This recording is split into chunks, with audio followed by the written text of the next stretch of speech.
सबसे बड़ा मोटिवेशन आज का लिखा हुआ है, मंजिल के लिए आधे रास्ते जाकर कभी वापस मत लौटना, क्योंकि वापस उतना ही लौटना पड़ेगा जितने दूर आगे चलकर मंजिल मिलेगी, आधे रास्ते तो लौट करके, है ना। ये बात सुनने में तो बहुत ही मतलब ऐसी फैंटास्टिक टाइप की लगती है, एक बढ़िया सी सुंदर सी रोड बनी हुई है यार, आधे से नहीं लौटना है ना। लेकिन साथियों, हमारे साथ ना लाइफ में बहुत बार ऐसा होता है, और विद्यार्थियों को यह बात मैंने बहुत खूबसूरती से सिखाई हुई है, आपको भी सिखा रहा हूं, इसे आज एक जीवन का बहुत बड़ा लेसन समझ करके याद कर लेना।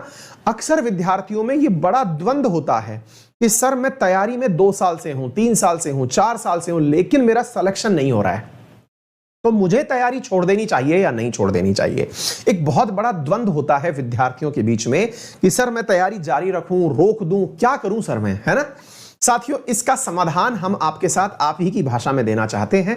इसे आजमा कर देखिएगा कि आपको कब तो तैयारी जारी रखनी चाहिए और कब छोड़ देनी चाहिए। अक्सर मैं इस तरह की बातें आपके साथ करता रहता हूं। पॉइंट नंबर 1 फोकस करिएगा। सबसे पहला पॉइंट यह है साथियों कि जब भी आपको लगे कि आपको तैयारी छोड़ देनी चाहिए, तो सबसे पहला सवाल मन में जो हमेशा आपने बहुत जगह रिटर्न देखा भी होगा, मैं भी बोल देता हूं कि उस समय थोड़ी देर बैठिए और विचार करिए कि आपने तैयारी शुरू क्यों की थी। नंबर 1 बात, आपने तैयारी शुरू क्यों की थी, यह पॉइंट आप सबसे पहले अपने आप से पूछिए कि क्या जो उस समय आपका मोटिवेशन था, आज वो मोटिवेशन शून्य हो चुका है, या फिर उस समय जो आपको अनजान या अनभिज्ञता थी इसके बारे में आज वो क्लैरिटी ऑफ थॉट हो चुकी है कि नहीं, मुझे ये तो चाहिए ही नहीं था।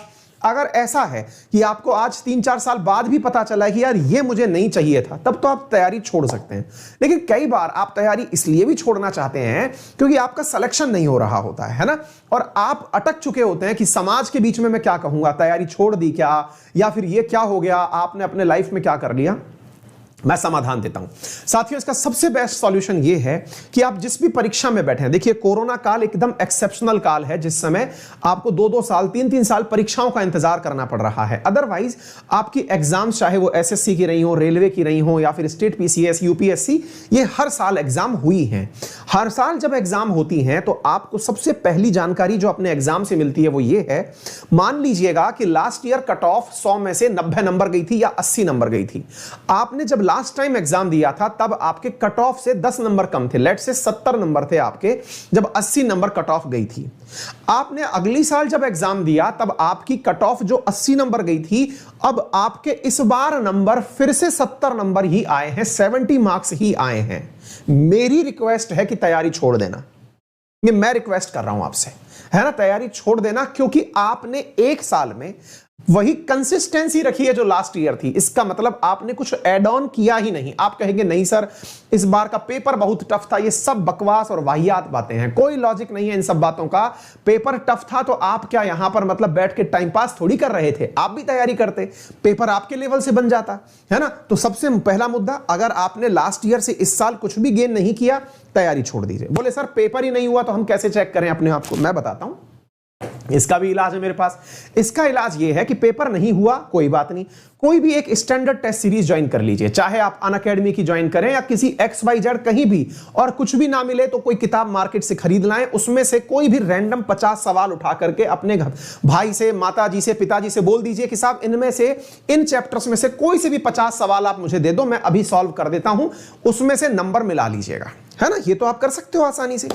आप उन 50 क्वेश्चंस को करके देखिए, आपके उन 50 में से अगर 35 क्वेश्चन सही बन रहे हैं, आपने साल भर पहले जब तैयारी की तब भी 35 ही बन रहे थे, इस बार भी 35 ही बन रहे हैं, तैयारी छोड़ देना। अर्थात अगर आप लोग तैयारी के दौरान नंबर गेन नहीं कर रहे हैं, आगे नहीं बढ़ रहे हैं, तो तैयारी छोड़ देनी चाहिए। और यदि आप अपनी तैयारी में कुछ भी ऐड ऑन कर रहे हैं, चाहे फिर वो 2 मार्क्स का ही हो, लास्ट टाइम आपके 70 थे, इस बार 72 हैं, आप तैयारी में रह सकते हैं। अब ये आपकी फाइनेंशियल कैपेसिटी बताती है कि आप रह पाएंगे या नहीं।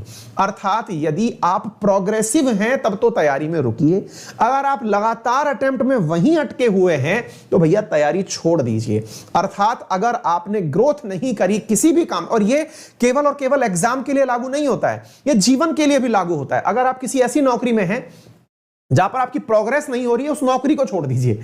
अगर आप किसी ऐसे रिलेशन में हैं जहां पर आपके रिश्ते सुधर नहीं रहे, छोड़ दीजिए उस रिलेशन को। अर्थात आपको ना मूव ऑन करना सीखना होगा। आप जिस चीज में हैं अगर वहीं फंसे रहे तो ये जिंदगी में बिल्कुल अंगद का सा पांव हो जाएगा, आप सहार हिला नहीं पाएंगे, है ना।